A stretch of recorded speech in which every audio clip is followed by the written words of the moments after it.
नमस्कार, आप देख रहे हैं डीडी न्यूज। आपके साथ मैं हूं गौरव श्रीवास्तव। तो चलिए बुलेटिन की शुरुआत करते हैं इस वक्त की हेडलाइंस के साथ। जम्मू कश्मीर की सुरक्षा समीक्षा बैठक में केंद्रीय गृह मंत्री अमित शाह ने दिए सख्त निर्देश। शांति और स्थिरता की रक्षा को बताया सर्वोच्च प्राथमिकता। अमरनाथ यात्रा को लेकर भी की सुरक्षा समीक्षा। तीर्थयात्रियों की सुरक्षा सुनिश्चित करने का दिया निर्देश।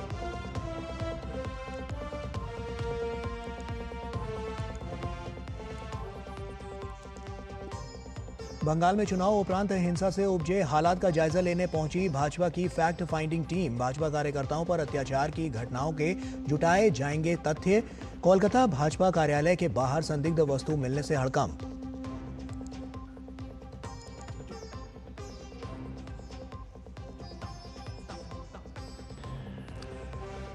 मुंबई में ईवीएम मशीन से छेड़छाड़ की खबरों को रिटर्निंग ऑफिसर ने बताया आधारहीन। कहा ईवीएम अनलॉक करने के लिए नहीं होती है किसी भी प्रकार की ओटीपी की प्रक्रिया। मुंबई उत्तर पश्चिम सीट से नवनिर्वाचित सांसद रविंद्र वायकर के रिश्तेदार पर मतगणना केंद्र पर मोबाइल फोन इस्तेमाल करने के लगे थे आरोप।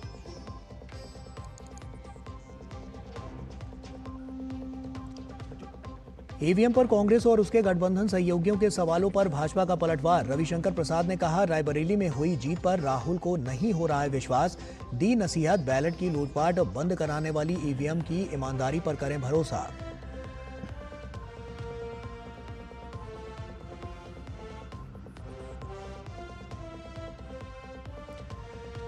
दिल्ली में पानी पर सियासत जारी। जल मंत्री आतिशी ने जताई आशंका पाइपलाइन लीकेज के पीछे है साजिश। दिल्ली पुलिस को लिखा पत्र, केंद्रीय जल मंत्री से भी लगाई गुहार। भाजपा ने किया मटका फोड़ प्रदर्शन। कहा जिम्मेदारियों से भाग रही है केजरीवाल सरकार।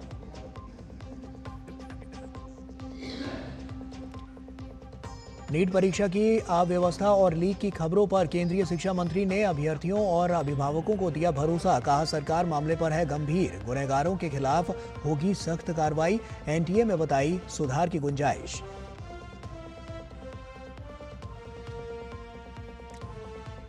कर्नाटक में पेट्रोल डीजल की बढ़ी कीमतों पर भाजपा ने सिद्धारमैया सरकार के खिलाफ खोला मोर्चा। सोमवार को राज्यव्यापी प्रदर्शन की तैयारी। राज्य सरकार पर आर्थिक बदहाली के लगाए आरोप। कहा चुनावी वादों को पूरा करने के लिए जनता पर डाला है महंगाई का बोझ। सिद्धारमैया ने किया बचाव। बढ़ी हुई वैट की दरें विकास कार्यों को रखेगी जारी। पूरे होने के करीब पहुंचा Udhampur Srinagar Baramulla rail link project. Sangaldan से रियासी तक ट्रेन का पहला सफल ट्रायल। विश्व के सबसे ऊंचे रेल पुल पर दौड़ा बिजली का इंजन। रेल मंत्री अश्विनी वैष्णव ने साझा की ऐतिहासिक तस्वीरें।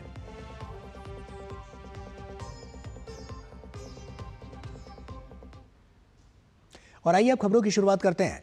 जम्मू कश्मीर पर केंद्रीय गृह मंत्री अमित शाह ने सभी एजेंसियों के प्रमुख और उपराज्यपाल मनोज सिन्हा के साथ सुरक्षा समीक्षा बैठक की अध्यक्षता की। बैठक का उद्देश्य आतंकवाद पर अंकुश लगाना रहा। अमित शाह ने अपने सोशल मीडिया प्लेटफॉर्म एक्स पर इस बैठक को लेकर लिखा कि जम्मू कश्मीर पर सभी एजेंसियों के प्रमुखों और उपराज्यपाल श्री मनोज सिन्हा जी के साथ सुरक्षा समीक्षा बैठक की अध्यक्षता की। कश्मीर घाटी में जीरो टेरर और एरिया डोमिनेंस प्लान के माध्यम से प्राप्त सफलता को जम्मू क्षेत्र में दोहराने के निर्देश जारी किए। साथ ही संवेदनशील क्षेत्रों की पहचान करने और उन पर ध्यान केंद्रित करने की आवश्यकता पर बल दिया। प्रधानमंत्री श्री नरेंद्र मोदी जी के नेतृत्व में हम नवीन तकनीकों के माध्यम से आतंकवाद पर अंकुश लगाने के लिए दृढ़ हैं। मैं जम्मू कश्मीर में अपने बहनों और भाइयों को आश्वस्त करता हूं कि शांति और स्थिरता की रक्षा करना हमारी सर्वोच्च प्राथमिकता है।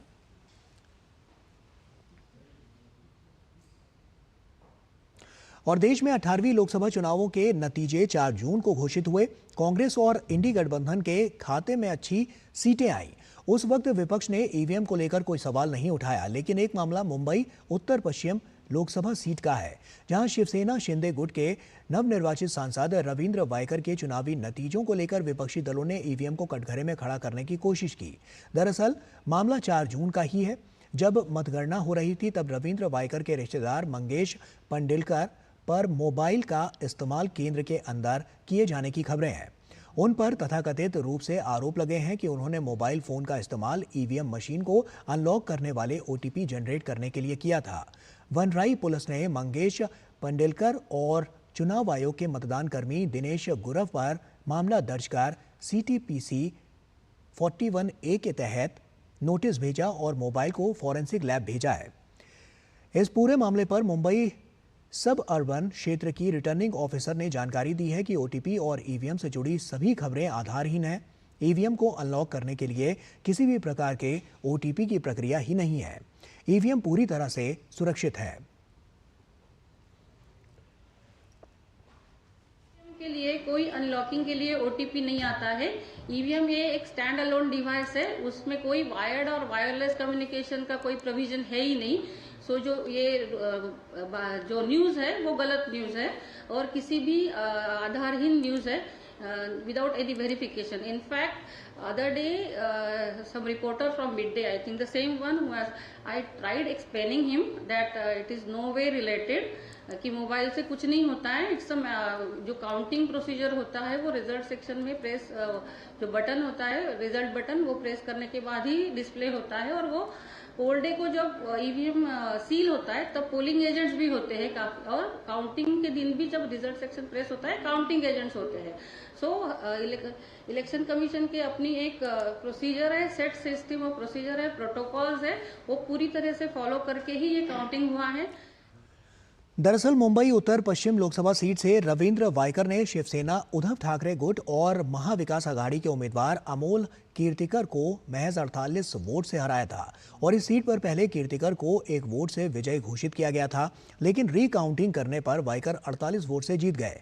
इसके बाद EVM पर इस प्रकार के आरोप सामने आए और इस बीच शिंदे गुट के नेता संजय निरुपम ने कहा है कि हार पचा नहीं पा रहे हैं अमोल कीर्तिकर।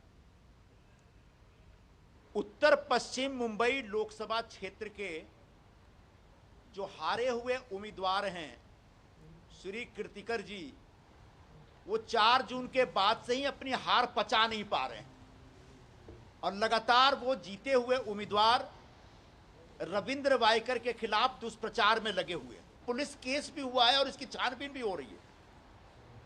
पुलिस केस किसी भी शिकायत पर हो सकती है और पुलिस की जिम्मेदारी बनती है छानबीन करने की, लेकिन जो तकनीकी सच्चाई है उसको भी जानने की आवश्यकता है। सुप्रीम कोर्ट के आदेश में साफ साफ लिखा हुआ है कि EVM मशीन को मोबाइल से हैक नहीं किया जा सकता, मोबाइल से ऑपरेट नहीं किया जा सकता। मतलब कोई EVM मशीन मोबाइल से कनेक्ट हो ही नहीं सकता, तो मोबाइल पर OTP EVM मशीन भेज ही नहीं सकता। तो ये पूरी जानकारी गलत है। और वहीं कांग्रेस व अन्य प्रतिपक्ष के नेताओं द्वारा उठाए जा रहे सवालों पर भाजपा नेता रविशंकर प्रसाद ने कहा कि EVM के आने से बैलेट की छीना झपटी वाला युग का अंत हो चुका है। राहुल गांधी की पार्टी की संख्या बढ़ी है ना, EVM ने काम किया है ना, तो अभी तक इतने दिन के बाद अब EVM पर फिर दोषारोपण कर रहे हैं, तो इसका मतलब अपनी सारी जीत को खुद नकार रहे हैं, चाहे यूपी की जीत हो या बाकी की जीत हो या उनकी रायबरेली की जीत हो। क्या मतलब है इसका? कहीं तो विश्वास करना पड़ेगा। और हमें पूरा यकीन है कि EVM के कारण जो बैलेट पेपर की छीना झपटी हिंसा होती थी उसमें कमी आई है, जल्द रिजल्ट आता है। तो मुझे लगता है कि इस पर विश्वास करना चाहिए और EVM ने दिखा दिया है कि वो ईमानदारी से काम करता है और जनता के मतों का प्रकटीकरण भी ईमानदारी से होता है। और दिल्ली में पानी की किल्लत पर एक ओर जनता परेशान है तो दूसरी ओर राजनीति भी इसे लेकर काफी बेचैन है। बीजेपी आज दिल्ली सरकार के खिलाफ सड़कों पर उतरी, तो वहीं दिल्ली सरकार का कहना है कि कुछ लोग पानी की पाइपलाइन को तोड़कर इस पानी की कमी को और बदतर बनाने का षड्यंत्र रच रहे हैं।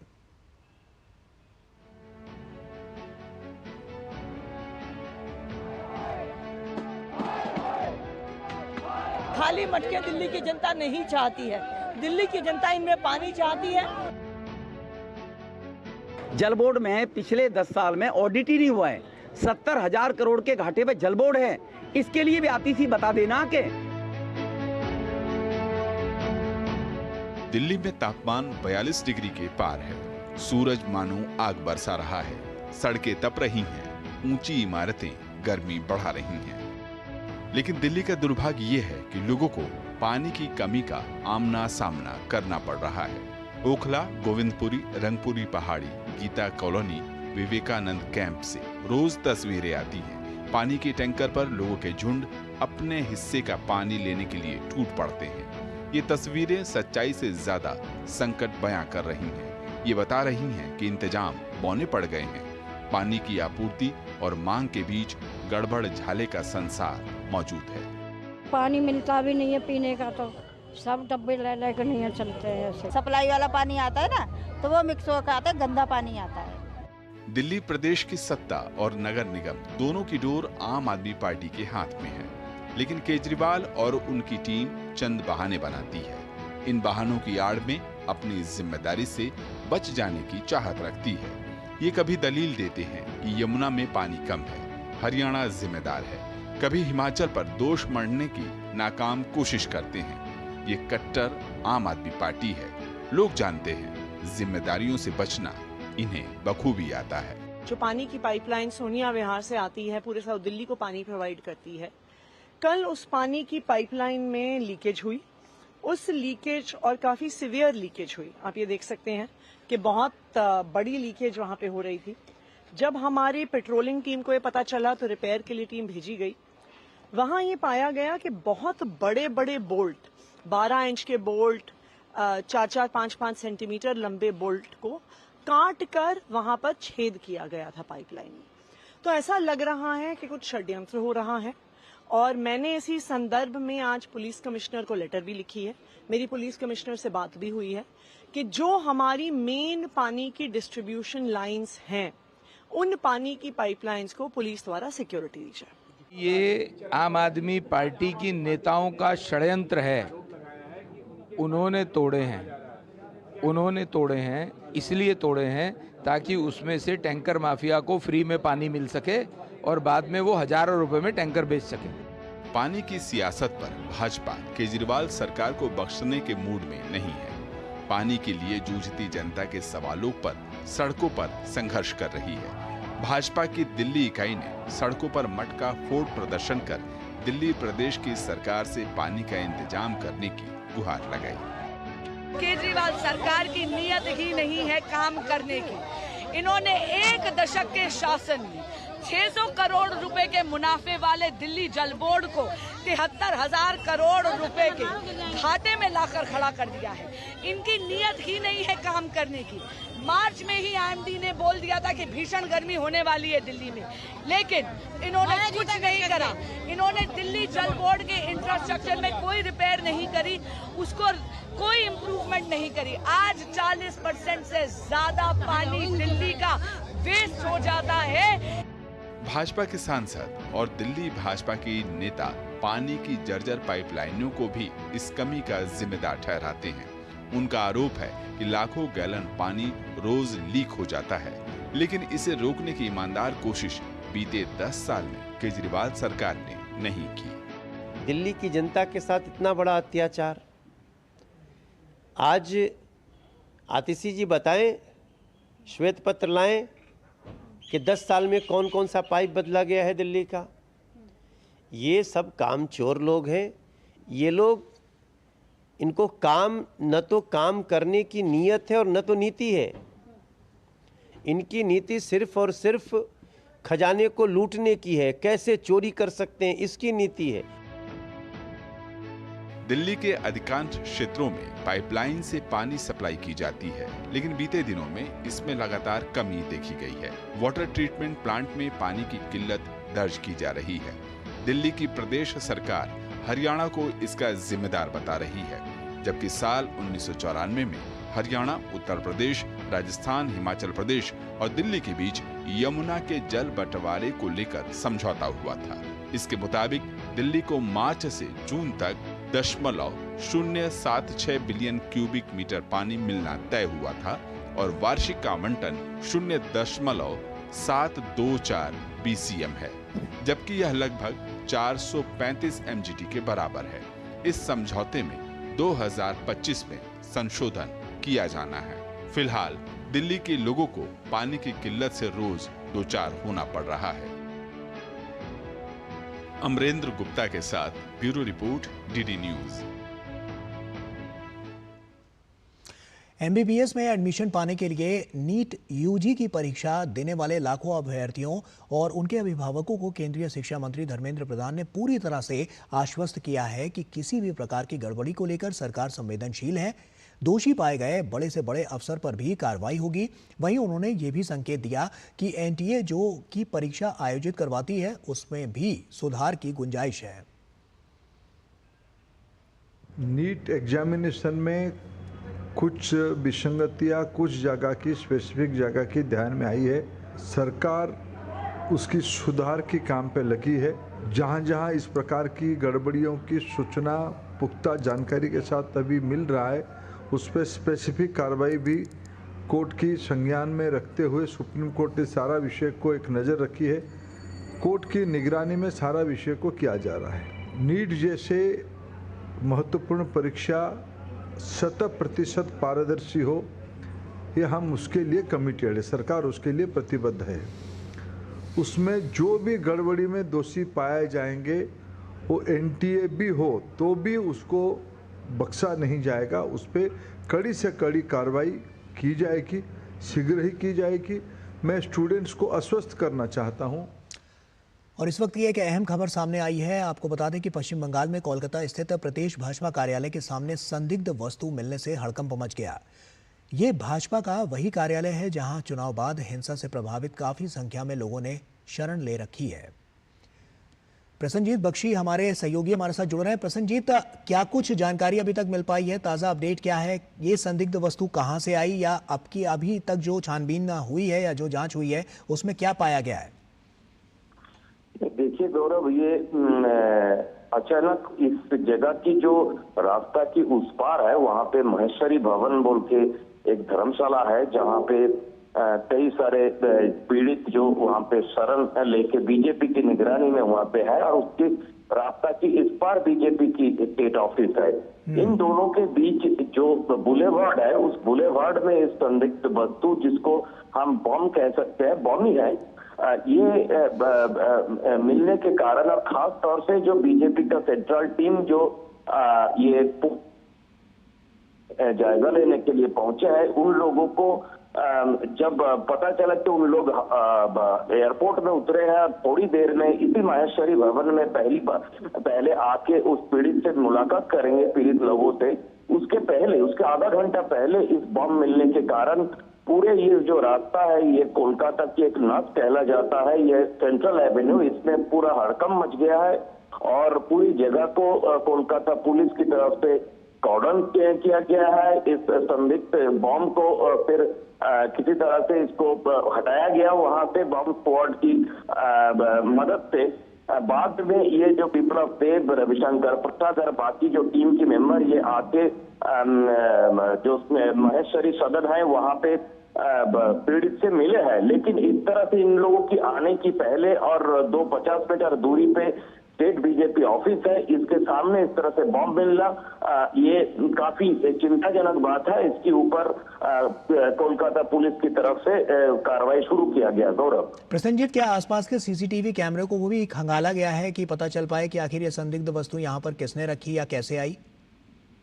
हाँ, देखिए, कोलकाता पुलिस की तरफ से ऐसे दावा किया गया है कि इस तरह की जो इन्वेस्टिगेशन वो किया जाएगा और वहाँ पे जो सीसीटीवी है वो भी देखा जाएगा, लेकिन हमें मेरे ख्याल से कल सुबह तक अभी का जो खतरा है वो टाल गया है, लेकिन इसके कारण ये भी सबको पता चल गया है कि आने वाले जो 2 दिन ये जो सेंट्रल टीम जो जगह जगह पर पीड़ितों से मिलने के लिए जाएंगे ये ठीक स्मूथ नहीं होने वाला है, पहली बात। दूसरी बात है कि बंगाल की जो लॉ एंड ऑर्डर स्थिति के बारे में जो आरोप बीजेपी की तरफ से लगाया जा रहा है, खासतौर से चुनाव मतगणना के बाद से, उसमें फिर एक कड़ी जोड़ गया है ये बम की यहाँ पे रिकवरी होने से। गौरव, ऐसे में प्रसन्नजीत, एक सवाल ये भी है कि जो फैक्ट फाइंडिंग टीम भाजपा की यहाँ पर पहुंची है, जो तमाम हालातों का जायजा ले रही है, तो क्या कुछ उसमें अभी तक निकलकर सामने आया? क्या कुछ ऐसी बातें निकलकर सामने आई हैं जिससे बड़े खुलासे होने की उम्मीद है?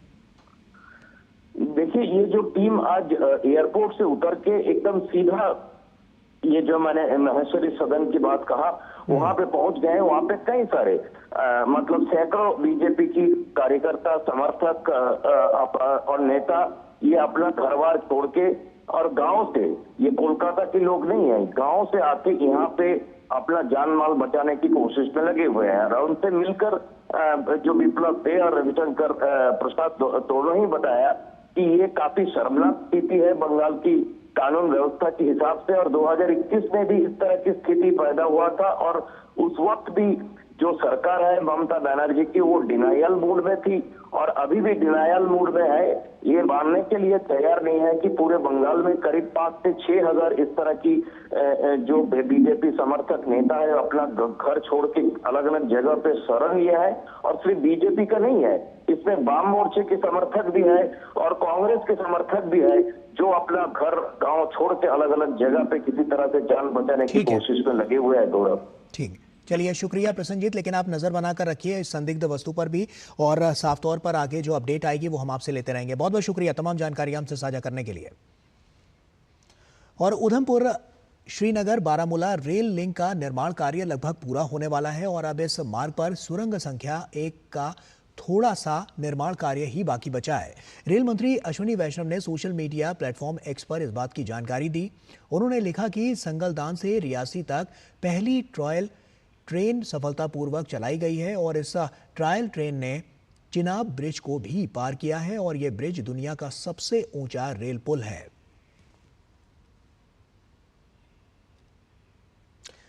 तो एक बड़ी उपलब्धि की ओर भारत बढ़ता हुआ नजर आ रहा है और साफ तौर पर आप देख सकते हैं ट्रायल ट्रेन यहां से चलाई गई और इसके बाद जब ये सफलतापूर्वक इसका ऑपरेशन ये पूरा हो जाएगा तो उसके बाद और भी ट्रेनें इस पे गुजर सकती हैं। तो अपने आप में एक बड़ी उपलब्धि है भारत के लिए क्योंकि दुनिया का सबसे ऊंचा ये ट्रेन ब्रिज है।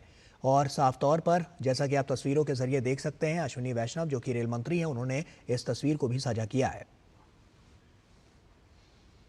और इसी के साथ फिलहाल इस बुलेटिन में इतना ही, दीजिए इजाजत, नमस्कार।